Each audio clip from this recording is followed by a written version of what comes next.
We tell them to pause before speaking, but we post without thinking. It's no wonder they learn contradiction before compassion. Tell me honestly, what did you think when you saw the video clip of little Ishit Bhatt on Kaun Banega Crorepati? The tone, the quickness, the look on his face. Did you say, how rude? Does a child even speak like that? And then the internet did what it's best at. It turned a 10-year-old into a villain overnight. But when I watched it, I felt worried. I didn't see arrogance. I saw anxiety. I saw a child trying very hard to stay in control. Control of something much bigger than him. And failing spectacularly. Like someone running downhill, feeling the loss of control, unable to stop. Because you see, I have met that child 100 times. Not on TV, but in classrooms. When you teach 7 to 12-year-olds, you learn something profound. Confidence and anxiety often look the same.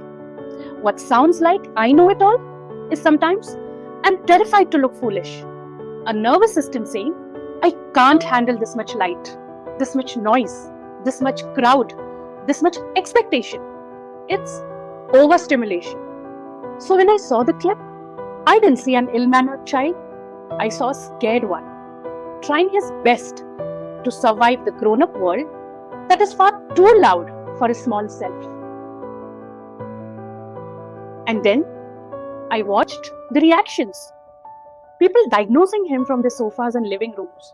ADHD, ODD, and six-pocket syndrome. People blaming his parents, his school, his entitlement. And the very people who clapped and cheered at his precociousness in the studio are now pointing fingers, laughing, sneering, and shaking their heads. And all I could think was, look at us, the adults, demanding humility and maturity from a 10-year-old while showing none ourselves. This wasn't education. This was entertainment pretending to be moral outrage.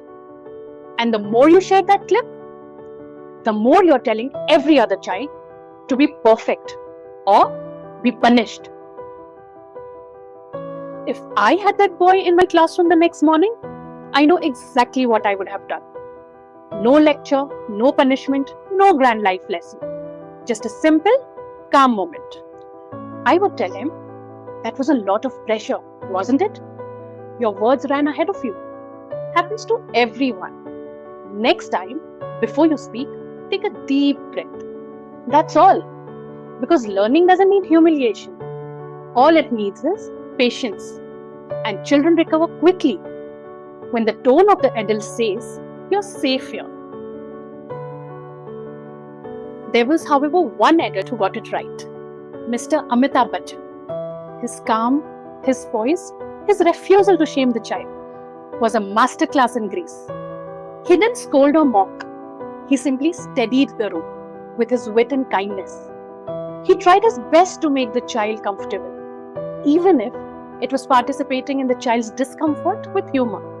And if there was a time I saw Vijay on screen after a long time, this was it. Because this is what a real hero looks like. Every teacher, every parent knows. Heroism is to stay gentle than to lose temper. The lesson isn't for Ishit, it's for us. Because when we shame a child for impulsiveness, we are not teaching manners, we are teaching fear. Mocking a child is like carving it into their memory. Do you know what is more frightening to the child? It is not the misbehavior, but the permanence of our reactions. Children outgrow their awkwardness, but sometimes what they don't outgrow is the shame that we hand over to them in the moment. We tell them to pause before speaking, but we post without thinking. We tell them to not mock others, but we laugh at their mistakes. We tell them to be empathetic, but we model outrage. It's no wonder they learn contradiction before compassion. That clip wasn't about a child's behavior. It was about ours. how hungry we have become for moral drama. The internet fossilizes children in their lowest moments, and we call it justice. But what we are really showing them is that we as adults cannot be trusted when they are vulnerable. If we had paused the way we wish the little one had, we would have seen what was really happening. A nervous child trying his best in a world that rewards performance over presence. The child will grow out of his impulsiveness. The question is, will we ever grow out of ours? As a teacher, I've seen what really happens when children are given time, patience, and safety to try again. They soften, they listen, they learn. That's what empathy does. It builds confidence inside out. And that's what we are really trying to do with the marvelous journeys of Misbah's bright learners.